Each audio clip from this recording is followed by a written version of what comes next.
O sol do início da manhã nascia lentamente por trás das colinas distantes, enquanto o grupo de amigos se preparava para uma longa viagem. Eles estavam animados, cheios de expectativas para o que prometia ser um fim de semana de diversão e aventura. Havia uma mistura de piadas e conversas animadas no ar. O destino era uma cidade litorânea, um lugar pacato onde poderiam se desconectar do mundo e relaxar por alguns dias. Mal sabiam eles que o verdadeiro destino da viagem seria algo muito mais sombrio e mortal. Pedro, o mais experiente em viagens do grupo, estava ao volante. Era o tipo de pessoa que assumia o comando naturalmente, sempre cuidadoso e com uma atitude protetora em relação aos amigos. Ao seu lado, Gabriela, sua namorada, organizava o itinerário no GPS, enquanto os outros riam e conversavam no banco de trás. Havia um clima de descontração, músicas tocando no rádio e a sensação de liberdade que só uma longa estrada deserta podia proporcionar. Atrás, sentados estavam Renata, amiga de Gabriela desde a infância, Ricardo, o engraçado do grupo, sempre pronto para contar uma piada e manter o ambiente leve, e Lucas, o mais quieto de todos, que parecia estar absorto em seus próprios pensamentos, mas apreciava a companhia dos amigos. Eles riam das histórias de viagem que Pedro e Gabriela contavam e da playlist que Ricardo insistia em controlar, alternando entre músicas de rock clássico e batidas mais modernas. Conforme se distanciavam cada vez mais da cidade, a estrada se tornava mais deserta. As árvores foram substituídas por vastas planícies e os sinais de civilização tornavam-se cada vez mais raros. Acho que estamos realmente longe de tudo agora, comentou Renata, olhando pela janela o horizonte desolado. Apesar do isolamento crescente, ninguém se incomodou com isso. Eles estavam prontos para a aventura, para deixar os problemas para trás por alguns dias. Vamos parar para comer alguma coisa daqui a pouco? Perguntou Gabriela, sem tirar os olhos do GPS. Pedro assentiu, focado na estrada. Claro, só preciso encontrar um lugar para abastecer também. Estamos com o tanque quase na reserva. O grupo concordou, sem pressa, ainda absorvido na empolgação da viagem. Mas, como horas se passaram e a estrada continuava sem fim aparente, os sinais de que estavam em um caminho cada vez mais isolado começaram a surgir. O céu limpo, sem nuvens, agora parecia pesar sobre eles, o calor do asfalto criando miragens à distância. Finalmente, após várias horas dirigindo, eles avistaram uma placa enferrujada indicando um posto de gasolina a alguns quilômetros à frente. Era uma visão bem-vinda para todos, especialmente para Pedro, que já estava começando a ficar preocupado com o nível do combustível. Finalmente, algo além de terra e céu, brincou Ricardo, enquanto todos riam. O posto de gasolina parecia saído de um filme de terror dos anos 70. Era velho, com uma fachada desgastada e uma bomba de gasolina que parecia ter visto dias melhores. O lugar era silencioso, quase desolado, exceto por um atendente sonolento sentado atrás de um balcão sujo. Mesmo assim, todos desceram do carro com certa animação, ansiosos por esticar as pernas e comer algo. Gabriela e Renata foram até a pequena loja de conveniência para comprar algumas garrafas de água e petiscos, enquanto Pedro abastecia o carro. Ricardo e Lucas se aproximaram das bombas, observando o local com uma mistura de curiosidade e desconforto. Não havia outros carros por perto, apenas o deles. Esse lugar é esquisito, né? Comentou Lucas, quebrando o silêncio. Ricardo sorriu. Bem-vindo ao meio do nada. Isso aqui é o que eu chamo de cenário perfeito para um filme de terror. Não brinca com isso. Lucas olhou ao redor, sentindo um arrepio. No entanto, nenhum dos dois poderia imaginar que essa brincadeira logo se tornaria sua realidade. Foi nesse momento que Pedro notou algo se aproximando pela estrada. Um homem caminhava lentamente em direção ao posto. Ele usava roupas gastas, um boné surrado e carregava uma mochila nas costas. Seu semblante era abatido e ele parecia exausto. Ao chegar mais perto, o homem olhou diretamente para Pedro, que já começava a se perguntar o que aquele estranho estava fazendo ali. no meio do nada. Ei, você está bem? Pedro perguntou educadamente, mas mantendo uma certa distância. O homem se aproximou, seu olhar desesperado. Meu carro quebrou um pouco mais à frente. Não tenho sinal no celular. E esse lugar parece ser o único por quilômetros.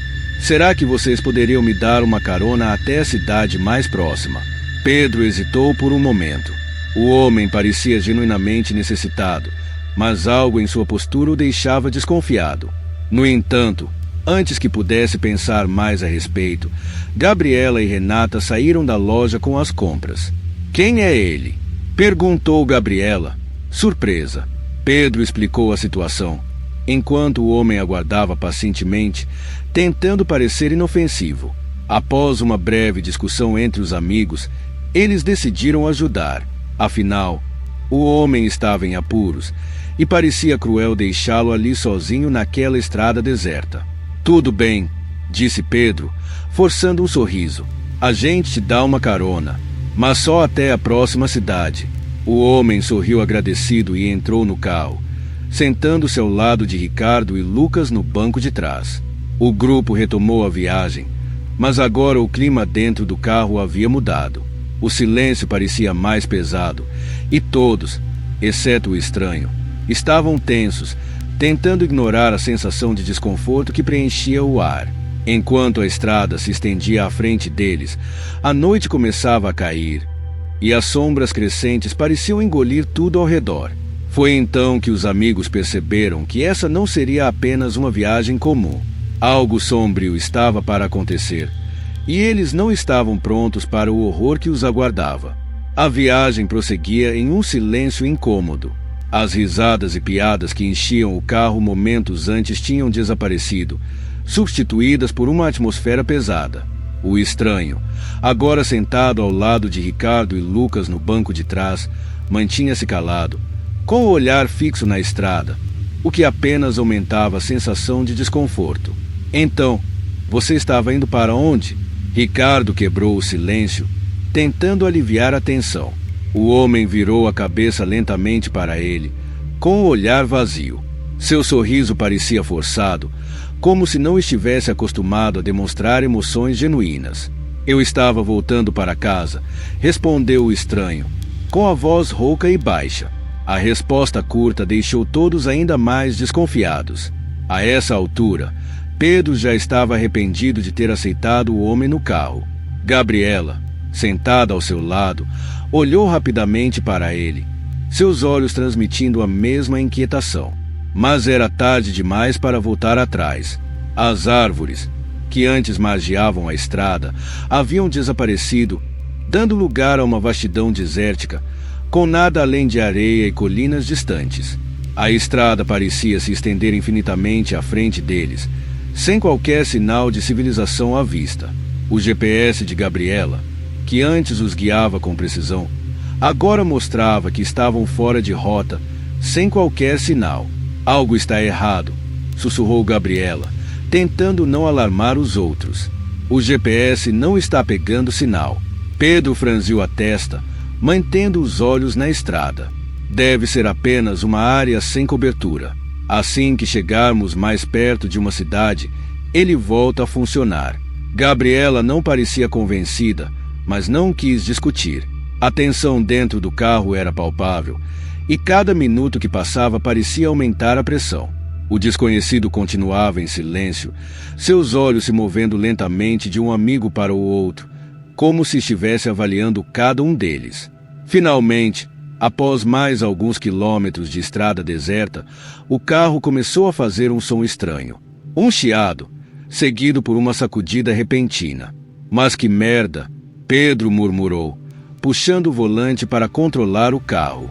O que está acontecendo? Pergunta Renata, preocupada. Acho que o motor está esquentando demais. Precisamos parar para verificar. Pedro manobrou o carro para o acostamento e logo todos desceram. O calor do asfalto era quase insuportável, mesmo com o sol já se pondo no horizonte. Enquanto Pedro abria o capô e examinava o motor, os outros ficaram ao redor, tentando lidar com o desconforto crescente. Isso não parece nada bom, disse Pedro, esfregando a testa suada. O motor está superaquecido e o radiador está seco. Você consegue consertar? Perguntou Gabriela, com a voz trêmula. Pedro balançou a cabeça. Precisamos de água para o radiador, mas acho que não vai adiantar muito. Estamos no meio do nada. Nesse momento, o estranho saiu do carro com calma. Ele se aproximou de Pedro e, olhando para o motor com um sorriso quase imperceptível, disse: Parece que vocês estão com um problema sério. Pedro olhou para ele, desconfiado, mas não respondeu. Havia algo perturbador na forma como o homem parecia quase satisfeito com a situação, como se ele soubesse que isso iria acontecer. A próxima cidade não deve estar muito longe, disse o homem. Talvez se seguirmos a pé, podemos encontrar ajuda. Renata, que já estava nervosa, imediatamente recusou a ideia. Andar no deserto à noite, isso é loucura. Não sabemos o que há por aí. Ricardo, tentando manter o bom humor, respondeu: Bem, ficar aqui com o carro quebrado também não parece a melhor opção. Pedro ponderou por um momento, mas algo dentro dele dizia que não deveriam confiar naquele homem. Ele olhou para os amigos, tentando encontrar uma solução que não envolvesse seguir a sugestão do estranho. Mas antes que pudesse sugerir outra coisa, o som de passos rápidos e pesados ecoou à distância, vindo da escuridão crescente do deserto. Todos se viraram para a direção do som, congelados por um momento. O silêncio que seguiu parecia mais ameaçador do que o próprio barulho. O coração de Gabriela disparou, e Lucas, que sempre fora o mais calmo, estava visivelmente tenso. O que foi isso? Murmurou Renata, com os olhos arregalados. O estranho sorriu levemente, um sorriso perturbador e inexplicavelmente calmo. Parece que não estamos tão sozinhos assim, disse ele, quase num tom de deboche. Foi então que Pedro percebeu que algo estava terrivelmente errado. Esse homem não era apenas um estranho em apuros. Ele sabia mais do que estava revelando. Antes que pudessem processar completamente a situação, o homem deu um passo à frente, encarando o grupo com um olhar frio e calculista. Sabe, é engraçado como as pessoas sempre subestimam o desconhecido, disse ele, com uma voz agora firme e ameaçadora. Elas sempre acham que são intocáveis, até que o verdadeiro terror as encontra. Nesse momento, o clima de incerteza se transformou em puro medo. Todos os instintos de Pedro gritavam para proteger seus amigos. Ele se colocou na frente de Gabriela, pronto para qualquer coisa que pudesse acontecer. Mas o homem apenas riu, uma risada baixa e sinistra que ecoou pelo deserto vazio. Não adianta lutar contra o inevitável, disse ele, ainda sorrindo. De repente, o homem sacou uma faca, o brilho da lâmina refletindo os últimos raios de sol. O horror se espalhou pelo rosto de todos.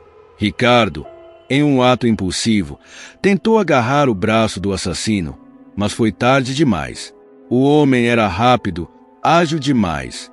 Ele se livrou de Ricardo com facilidade e avançou sobre o grupo. Pedro gritou para que todos corressem. O desespero tomou conta do grupo quando perceberam que não estavam apenas em uma situação de emergência, mas agora estavam lutando por suas vidas.